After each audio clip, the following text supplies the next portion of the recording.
ಜನ ಯಾವುದನ್ನು ಜಾಸ್ತಿ ನೆನಪಿಟ್ಕೊಳ್ತಾರಪ್ಪ ಅಂತಂದ್ರೆ, ಈ ಯಾವಾಗಾನ ಒಂದು ಸಲ ಅಪ್ಪಿತಪ್ಪಿ ಬೈದಿರ್ತಾವಲ್ಲ ಅಂಥವನ್ನ ಜನ ಜಾಸ್ತಿ ನೆನಪಿಟ್ಕೊತಾರೆ. ಹಿಂಗೆ ಒಂದು ಸಲ ಏನಾಗಿತ್ತಪ್ಪ ಅಂತಂದ್ರೆ, ಒಂದು ಊರಾಗ ಪ್ರವಚನ ನಡೆದತ್ತಂತ. ಈ ಪ್ರವಚನಕ್ಕೆ ಸಿದ್ಧಾರೂಢರು ಮತ್ತು ನಾಗಲಿಂಗಪ್ಪ ಅವರು ಹೋಗಿರ್ತಾರೆ. ಟೋಟಲಿ ಒಂದು 10 ದಿವಸ ಪ್ರವಚನ ಇರ್ತದೆ. ಈ 10 ದಿವಸದ ಪ್ರವಚನದೊಳಗೆ ಸಿದ್ಧಾರೂಢರು ಪ್ರವಚನ ಏನು ಸ್ಟಾರ್ಟ್ ಮಾಡಬೇಕು ಅಂತ ಅಂದ್ಕೊತಾರೆ. ಅಂದ್ಕೊಂಡಾದ್ಮೇಲೆ ನಾಗಲಿಂಗಪ್ಪ ಸ್ವಾಮಿಗಳು ಬಂದು, ಇಲ್ಲಪ್ಪ ಫಸ್ಟಿಗೆ ನಾನು ಮಾಡ್ತೀನಿ, ನೀನು ಇನ್ನೂ 7 ದಿವಸ ಉಳಿತೇವಲ್ಲ ನೀನು ಮಾಡ್ಕೊತೀರಂತೆ, ಫಸ್ಟ್ನೇ ದಿವಸ ನಾನು ಮಾಡ್ತೀನಿ ಅಂತೇಳಿ ನಾಗಲಿಂಗ ಸ್ವಾಮಿಗಳು ಪ್ರವಚನ ಮಾಡ್ಲಿಕ್ಕೆ ಶುರು ಮಾಡ್ತಾರೆ. ಸಿದ್ಧಾರೂಢರು ಹೇಳ್ತಾರೆ, ಇಲ್ಲಪ್ಪ ಯಪ್ಪ ನೀನು ಬೇಡ, ಮೊದಲು ನಾನು ಮಾಡ್ತೀನಿ, ನೀನು ಜನರಿಗೆ ಬೈದು ಬಿಡ್ತಿದ್ದಿ, ಏನು ಬೇಕಾದ ಬೈದು ಬಿಡ್ತಿದ್ದಿ, ಅದಕ್ಕೆ ಅವು ಎಲ್ಲರೂ ಎದ್ದು ಹೋಗ್ಬಿಡ್ತಾವು, ಅದಕ್ಕೆ ಬೇಡ ನಾನು ಮಾಡ್ತೀನಿ ರೀ. ಇಲ್ಲಪ್ಪ ಈ 9 ದಿವಸ ನೀನು ಇದೆಯಲ್ಲ ನೀನು ಮಾಡು, ಈ ಫಸ್ಟ್ನೇ ದಿವಸ ನಾನು ಮಾಡಿ ಹೋಗ್ಬಿಡ್ತೀನಿ, ನಾನು 9 ದಿವಸ ನೀನು ಮಾಡು ಅಂತೇಳಿ ನಾಗಲಿಂಗಪ್ಪ ಸ್ವಾಮಿಗಳು ಪ್ರವಚನ ಮಾಡೋಕ್ಕೆ ಶುರು ಮಾಡ್ತಾರೆ. ನಾಗಲಿಂಗಪ್ಪ ಸ್ವಾಮಿಗಳು ಪ್ರವಚನ ಮಾಡೋಕ್ಕೆ ಶುರು ಮಾಡಿದಾಗ ಅವರು ಮೊದಲು ಬೈಯೋದ ತಡ್ಡು ಸುಳ ಮಕ್ಕಳ ಮಾಡೋ ದಗದ ಬಿಟ್ಟು, ಬಗ್ಸಿ ಬಿಟ್ಟು, ಕೆಲಸ ಬಿಟ್ಟು, ಉದ್ರಿ ಮಾತಾ ಕೇಳಕ್ಕೆ ಬಂದು ಕುಂತೀರಿ, ಎಂತೆಂಥವ್ರ ಜೊತೆ ಆಗಿರಪ್ಪ ನಮಗೆ, ಹೊತ್ತು ನೀನು ಅವನ ಹೋಗ್ರಲ್ಲ, ನಿಮ್ಮ ಕೆಲಸ ನೀವು ಮಾಡಿರಿ, ಹಂಗೆ ಅಂತೇಳಿ ಬೈತಾರೆ. ಹೊಸುಗಳ ಮಕ್ಕಳ ಹಂಗೆ ಹಿಂಗೆ ಅಂತೇಳಿ ಕೆಲವು ಮಾತುಗಳಿಂದ ನಾಗಲಿಂಗ ಸ್ವಾಮಿಗಳು ಬೈತಾರೆ. ಒಳ್ಳೆಯ ಮಾತುಗಳನ್ನು ಒಳ್ಳೆಯ ರೀತಿಯಿಂದ ಹೇಳಿರ್ತಾರೆ, ಆದರೆ ಹೊರಟಾಗಿ ನಾಗಲಿಂಗಪ್ಪ ಸ್ವಾಮಿಗಳು ಬೈದಿರ್ತಾರೆ. ಇನ್ನೇನಪ್ಪ ನನ್ನ ಪ್ರವಚನ ಆಯಿತು, ನಾನು ಹೋಗಿ ಬರ್ತೀನಿ ಅಂತೇಳಿ ಇಷ್ಟು ಬೈದು ಅವರು ಹೋಗ್ತಾರೆ. ಇನ್ನು 9 ದಿವಸ ಪ್ರವಚನ ಉಳಿತಲ್ಲ, 9 ದಿವಸಗಳ ಕಾಲ ದಿನ ಒಂದೊಂದು ತತ್ವವನ್ನು ಆಧರಿಸಿ ತತ್ವವನ್ನು ಜನರಿಗೆ ಹೇಳ್ತಾ ಹೋಗ್ತಾರೆ ಪ್ರವಚನದೊಳಗೆ. ಹೀಗೆ ಪ್ರವಚನ ಮುಗಿತದ. 8 ದಿವಸಗಳ 8 ದಿವಸ ಪ್ರವಚನ ಮುಗ್ತದೆ. ಮತ್ತು ಕೊನೆಗೆ 10ನೇ ದಿವಸ ಬಂತಲ್ಲ, 10ನೇ ದಿವಸನೂ ನಾಗಲಿಂಗಪ್ಪ ಸ್ವಾಮಿಗಳು ಬರ್ತಾರೆ. ಇಬ್ಬರು ವೇದಿಕೆ ಮ್ಯಾಗ ಇರ್ತಾರೆ, ಎಲ್ಲರೂ ಸುತ್ತ ಜನ ಕೂತ್ಕೊಂಡು ಕೇಳ್ತಾ ಇರ್ತಾರೆ. ಕೊನೆಗೆ ಪ್ರವಚನ ಮುಕ್ತಾಯ ಆಗ್ತದೆ. ಮುಕ್ತಾಯ ಆದಮೇಲೆ ಆಯ್ತಪ್ಪ, ಮತ್ತು ಇಷ್ಟು ದಿನ ಪ್ರವಚನ ಕೇಳಿರಲ್ಲ, ಸಿದ್ಧಾರೂಢ ಅಪ್ಪಾಜಿ ಅವ್ರು ಏನೇನು ಹೇಳಿದ್ರು, ಸಿದ್ಧಾರೂಢರು ಏನು ಹೇಳಿದ್ರು ಹೇಳ್ರಲ್ಲ ಅಂತೇಳಿ ಒಬ್ಬೊಬ್ರನ್ನ ಕೇಳ್ತಾರೆ. ಅವರು ಯಾರು ಮಿಸ್ಗಂಗಿಲ್ಲ.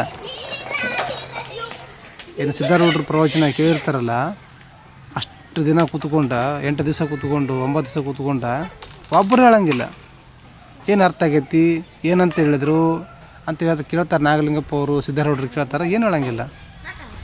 ಆಗ ಸರಿ ಬಿಡ್ರಲ್ಲೇ, ಮತ್ತು ಫಸ್ಟ್ನೇ ದಿವಸ ನಾನು ಪ್ರವಚನ ಮಾಡಿದ್ನಲ್ಲ ಅದನ್ನ ಹೇಳ್ರಲ್ಲ ಅಂತ, ನಾನು ಅಂತ ಕೈ ಎತ್ತಾರೆ ಎಲ್ಲರೂ.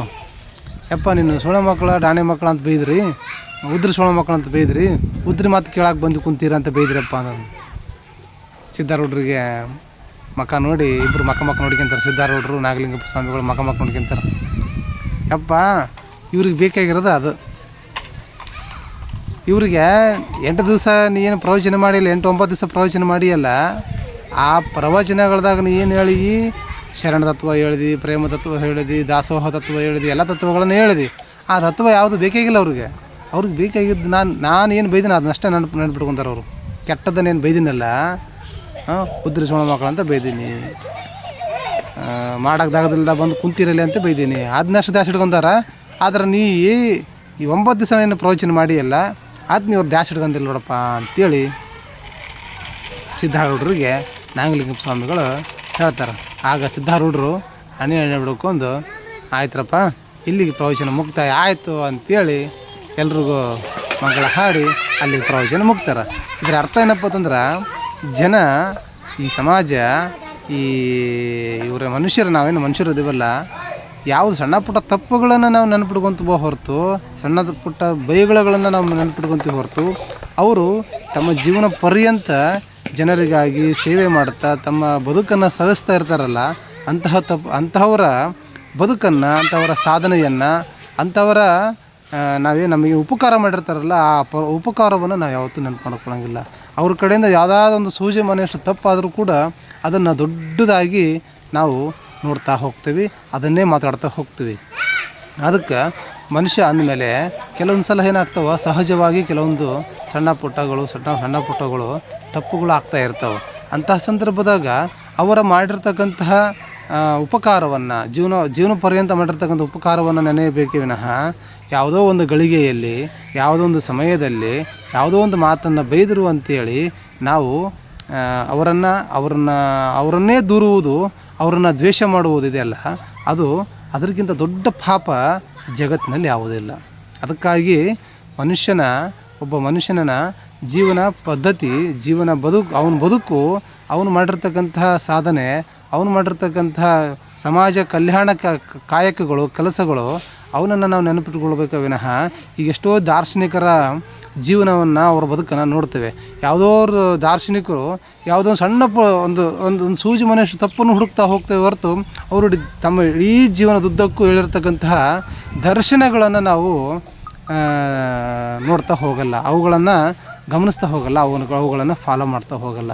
ಅವ್ರು ಯಾವುದೋ ಒಂದು ಸಣ್ಣ ತಪ್ಪು ಮಾಡಿದ್ದಾರ ಅನ್ನೋ ಕಾರಣಕ್ಕೋಸ್ಕರ ಅವ್ರನ್ನ ಏನು ಮಾಡ್ತೀವಿ, ಹೀಗೆ ಮಾಡಿದ್ರು ಅಂಥೇಳಿ ನಾವು ಅವ್ರನ್ನ ದೂರ್ತಾ ಕೂರ್ತೇವೆ. ಹಾಗಾಗಬಾರ್ದು. ಮನುಷ್ಯ ಅಂದಮೇಲೆ ಸಹಜವಾಗಿ ಮನುಷ್ಯನ ಬದುಕಿನಲ್ಲಿ ಸಹಜವಾಗಿ ತಪ್ಪುಗಳಾಗ್ತಾ ಇರ್ತವೆ. ಅದಕ್ಕೆ ನಾವು ಒಳ್ಳೆಯದನ್ನು ಸ್ವೀಕಾರ ಮಾಡಬೇಕೇ ವಿನಃ ಕೆಟ್ಟದನ್ನು ಸ್ವೀಕಾರ ಮಾಡಬಾರ್ದು. ಹಂಸ ಪಕ್ಷಿ ಹಾಲು ನೀರು ಎರಡು ಕೂಡಿಟ್ರೆ ಬರೀ ಅದ್ರಾಗ ಹಾಲಿನ ಅಂಶ ಮಾತ್ರ ಹಿರ್ಕೊಂಡು ನೀರಿನ ಅಂಶ ಹಂಗೆ ಬಿಟ್ಬಿಡ್ತಂತ. ಹಂಗೆ ನಮ್ಮ ಕಿವಿಗೆ ನೂರಾರು ಮಾತುಗಳು ಬೀಳ್ತಾವೆ, ಶಬ್ದಗಳು ಬೀಳ್ತಾವೆ, ತಲೆ ಒಳಗೆ ನೂರಾರು ಯೋಚನೆಗಳು ಬರ್ತಾವೆ. ಅವುಗಳೊಳಗೆ ನಾವು ಫಿಲ್ಟ್ರ್ ಮಾಡಿ ನಾವು ಏನು ಮಾಡ್ಕಪ್ಪ ಅಂತಂದ್ರೆ, ಅದ್ರಾಗ ಒಳ್ಳೆಯ ಆಲೋಚನೆಗಳನ್ನು, ಒಳ್ಳೆಯ ಶಬ್ದಗಳನ್ನು, ಒಳ್ಳೆಯ ಚಿಂತನೆಗಳನ್ನು ಮಾತ್ರ ನಾವು ಅಕ್ಸೆಪ್ಟ್ ಇಟ್ಕೊಂಡು ಉಳಿದನ್ನೆಲ್ಲವನ್ನು ಹಂಸ ಪಕ್ಷಿ ಹೇಗೆ ನೀರಿನ ಅಂಶವನ್ನು ಬಿಡ್ತದೋ ಹಾಗೆ ನಾವು ಬಿಟ್ಬಿಡ್ಬೇಕು. ಹಾಗಾದ್ರೆ ಮಾತ್ರ ನಮ್ಮ ಜೀವನ, ನಮ್ಮ ಬದುಕು ಶುದ್ಧ ಆಗ್ತದೆ. ನಮ್ಮ ಬದುಕು ಒಂದು ಉತ್ತಮವಾದ ಹಾದಿಯಲ್ಲಿ ಸಾಗಲಿಕ್ಕೆ ಅನುಕೂಲ ಆಗ್ತದೆ. ಅದಕ್ಕಾಗಿ ಒಳ್ಳೆಯದನ್ನು ಆಯ್ಕೆ ಮಾಡಿಕೊಳ್ಳಿ, ಒಳ್ಳೆಯದನ್ನು ಮಾತಾಡಿ. ಧನ್ಯವಾದ.